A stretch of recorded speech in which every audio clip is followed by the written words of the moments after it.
Alright, everybody, welcome back to my channel. Today we have another fanfic for you, and I hope you'll enjoy.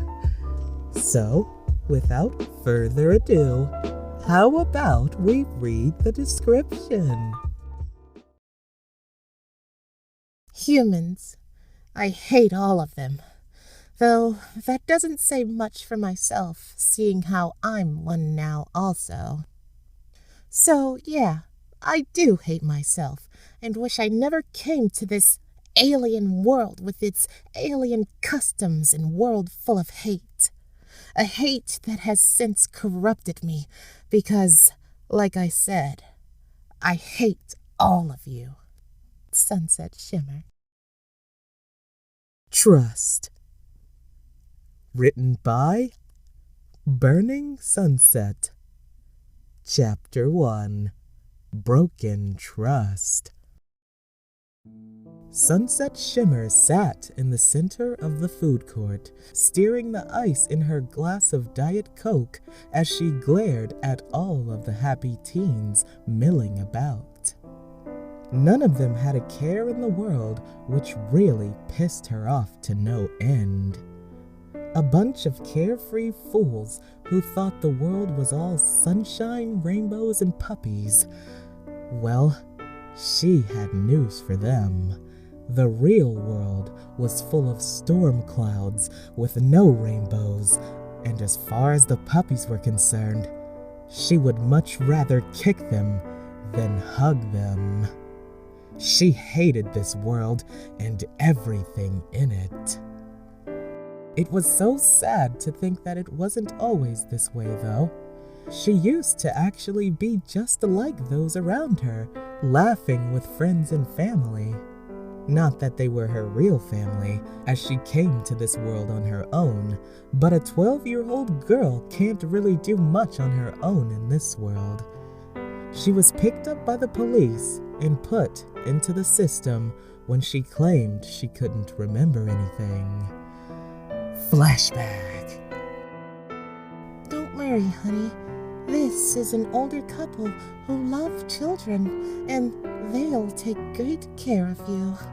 The hawkish-looking woman said, giving the terrified Sunset Shimmer a smile as they slowly made their way up the sidewalk to the door of a lovely single-story home. The neighborhood was really nice, though there were several people watching from their porches or yards, curiously. Can I just stay by myself? Sunset asked, hugging the plush unicorn tighter to her chest. It was a small comfort, one that the police officer who first picked her up bought for her. The man was really nice, and if she had to stay with anyone, she wished it was him. There was just something about shining armor that drew Sunset to him, feeling as if he was familiar for some reason. I'm sorry, honey, but you are only 12. You need to stay with a family that can provide for you and make sure you go to school. The hawkish woman sighed, rubbing her temples as if she was getting a headache, something she seemed to do often. Sunset couldn't really pronounce her name as it sounded so foreign to her. The way she spoke to Sunset sounded more cold-hearted and stiff than comforting, which didn't help the young girl's nerves in the least. Oh, and who is this? An older woman with a bright smile asked as she opened the door to see the two on the front steps. This is Sunset Shimmer, the hawkish woman said, pushing her sharp-edged glasses back up her beak of a nose. Sunset Shimmer, this is one of your caretakers, Mrs. Hart. Please, you can call me Mom if you like, the woman said, making Sunset's eyes widen in surprise. It was something she tried calling Celestia more than a few times, only to be lectured sternly that she was not her mother. Are you sure it's okay? Sunset squeaked out, hope filling her that maybe running through the mirror was the best thing to happen. It was a spur-of-the-moment thing brought on by the pain of feeling betrayed by her teacher and princess.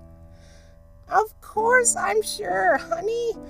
I can't wait to get to know you, Mrs. Hart said with a smile.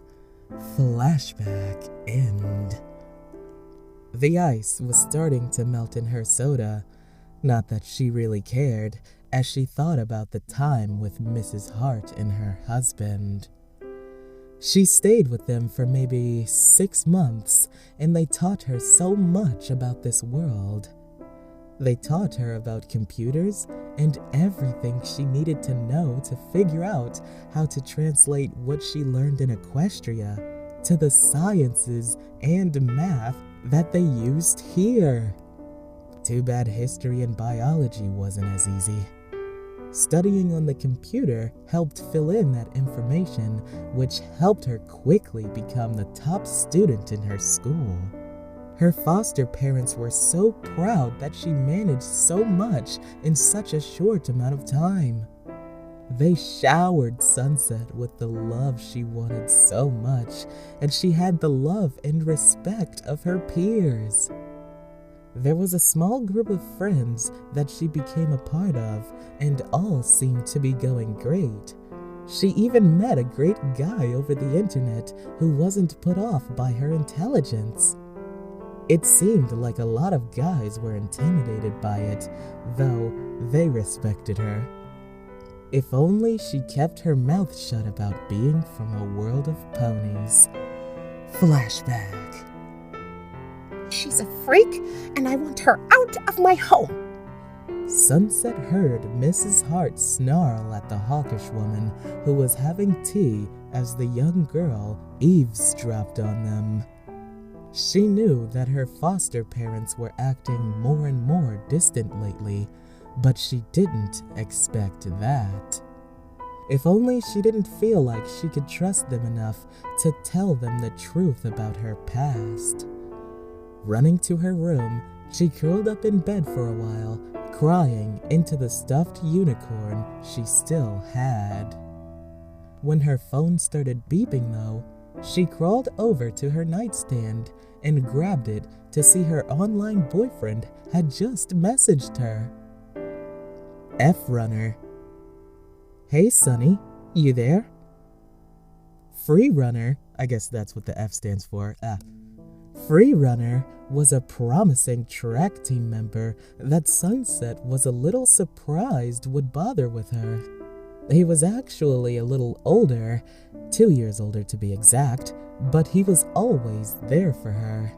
He could have any girl from his school, yet he preferred her when she was from a rival school, and they've only talked on the computer and through text messages so far. Shimmer. They think I'm a freak. They're throwing me out. F-Runner. Maybe you should come stay with us.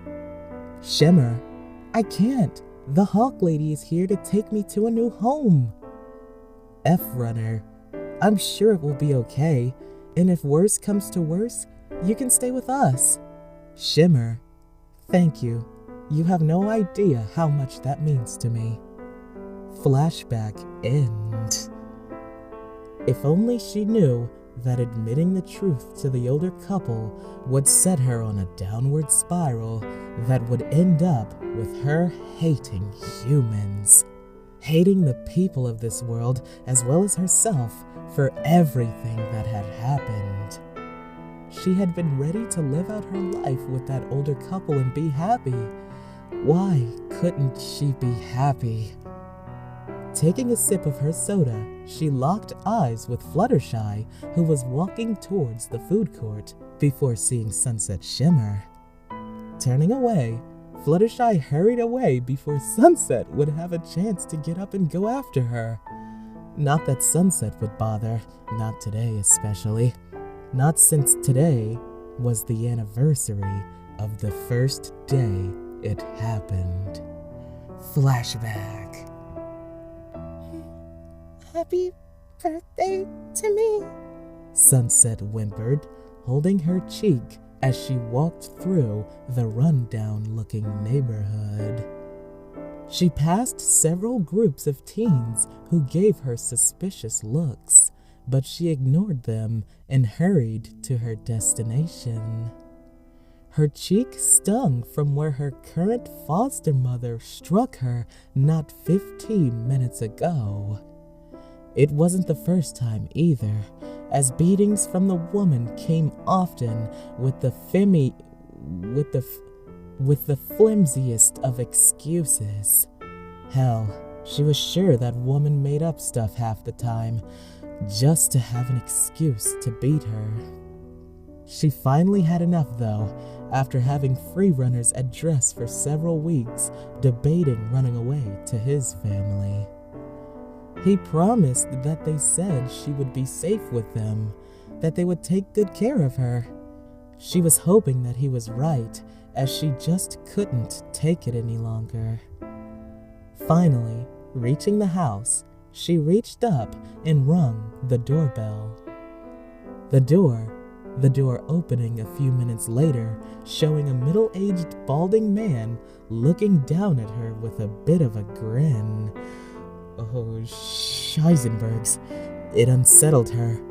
But she trusted him, being Freerunner's father, as Sunset had seen a picture of him that Freerunner had sent. Hi, Sunset. Come on in. Free will be back shortly, the man said, backing away to let her inside. Slowly, she stepped into the door, only to have it slammed shut with the larger man blocking it, scaring Sunset a little. Where is he? Sunset asked, looking around the living room that had pictures of naked women in provocative poses hanging up on the walls. Stacks of movies or games around a large television and game console on the floor, and dozens of empty beer cans. Well, you see, the thing is, I lied. There isn't a free runner, the man said, moving towards Sunset, who started to back away in fear of the man. She could tell something wasn't right and tried to scream before he was on her, hand over her mouth. Flashback. End. Angrily wiping a few tears away, Sunset glared down at the dark-colored drink. The ice was nearly gone, just like her heart. After that week, she had lost any love for humans, as she learned that humanity were like monsters. Not that she blamed only them. She knew if she wasn't stupid enough to fall for that man's schemes, then it would have never happened. She hated herself just as much as she hated humans for what happened to her. Even her knight in shining armor. Flashback. Don't worry. It'll be okay, Shining Armor said softly as Sunset huddled under the blanket, covering herself. She couldn't stop crying as his words meant nothing to her, as she never thought things would ever be okay again. After her foster parents didn't have a choice but to report her missing, and it was a simple exploration of her computer to come across the emails from Freerunner with pictures and the address. From there, it didn't take much to locate Sunset, being held captive in that bastard's rotten-smelling house, tied up with no way to escape. There was a time that his mere presence would have comforted her a great deal, yet now all she felt was nothing but anger and hatred at herself, the man who hurt her, her foster family, and all of the grown-ups that let it happen to her. She hated them and promised herself that she would never trust them again. Flashback end. And she never did trust in humanity since that day, but she had to go back to that foster family. If things were bad before that incident, things became infinitely worse after. Flashback. Her foster father got it in his head that not only was it all her fault, but that she wanted it. What? He claimed he was only doing what she wanted him to do for several weeks before she couldn't take it anymore. When he was on top of her, she reached over and grabbed the lamp off her nightstand and hit him in the back of the head. Grabbing the sheet and covering herself, she ran from the room to the front door to be shocked to see her new caseworker there. Shocked, with her hand raised to push the doorbell, the woman called the police and had the couple arrested and yet again sent Sunset to another foster home. So get out then if you don't want to stay here, but I'm keeping the checks, her new foster father snapped, pointing to the door where Sunset happily took her plush unicorn and walked out. It took some doing, but she started doing odd jobs here and there and actually came up with enough money to pay for a small efficiency at a motel. It had utilities and a very tiny kitchenette in the form of a sink, small fridge, and a microwave bolted on top of it. It was small, but it was hers. She went back, though, whenever her caseworker was scheduled to come by, working with her foster parents to make them look like a happy family. It was far from the truth, though, as the couple only wanted the check and was happy to leave Sunset to her own devices as long as she didn't ask for money. On the good side, neither of them touched her in any way and at times were even civil with her. They didn't like her, though, not really, as she always freaked out whenever he got too close to her. Flashback end. She still had her small efficiency with a small bit of money saved. It wasn't a lot, but it was hers and she had peace. There wasn't much filling her apartment, but she had kept one thing all those years, that even though she hated the man, something about him still made her feel as if she knew him, as if she met him before, and while she wanted to think it was because of that, she just couldn't think of where. For a while, she thought he could have been the double of one of Celestia's guards who treated her like a daughter. But the only one it could have been was the captain, as she had never seen him without his armor. She also never learned his name, but she didn't think it was the reason for the familiarity. It didn't matter, though. She hated him now, just like every other human. Or at least she tried to tell herself that, despite him always being there, rescuing her. If only he had taken her in, maybe none of the things that had happened to her would have happened. Snorting, Sunset grabbed her drink and got up from the table and tossed it in the trash can. She nearly collided with one of the girls at school that she hated the most. It was her competition at the very first fall formal for Princess Winter Breeze. Look where you're going! Sunset snapped out at the girl, making the white-haired girl go wide-eyed in fear. After a hastily rushed-out apology, the girl scampered off. A part of Sunset smirked in satisfaction. After all, if the humans feared you, they wouldn't hurt you. Flashback. I've had it with you. How dare you steal my crown? Do you want me to tell everyone what a whore you are? Winter Breeze hissed hatefully, pushing Sunset back into a locker. For a moment, Sunset flashed back to being pinned down by those filthy humans and struck out in defense, punching the other girl hard enough to knock her on her ass with a bloody nose. How dare you threaten me with my past? I'm not the one going behind not only my best friend's back to date her boyfriend while already having a boyfriend. I'm also not the one who has cheated on every exam this year after stealing the answer sheet when volunteering to clean the classroom. Nor am I the one who stole Daddy's vet and wrecked it, blaming it on some non-existent car thief. Sunset snarled, lashing out and kicking the downed girl.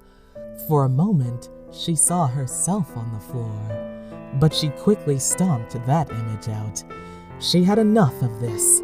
If the humans wanted to treat her like shit, she would return the favor. Do you really want to fuck with me, you pathetic bitch? I'm sorry. I'm sorry. Winter Breeze sobbed out, making Sunset smirk a little. She would make these humans regret everything that has happened to her. Flashback end. Walking out of the mall, she felt like crap seeing what day it was. Sure, it was her birthday, but it wasn't exactly something to be celebrated. Not that she had anyone to celebrate it with, even if she wanted to, other than the purple unicorn at home. She had more important things to do anyways, such as making plans for stealing that usurper's crown that was the element of magic itself. Author's note: this is a plot bunny story that can stand as a one-shot, though it is still a work in progress. I may or may not continue it, or even write a story based on this concept. While I got the idea from a movie I found on Vudu called Trust, it really isn't a crossover, as all I'm using is a very small concept from the movie and expanding it in a different direction that the movie took it. I will likely expand this chapter more though, can't say when. Until then, have a pinky. The end.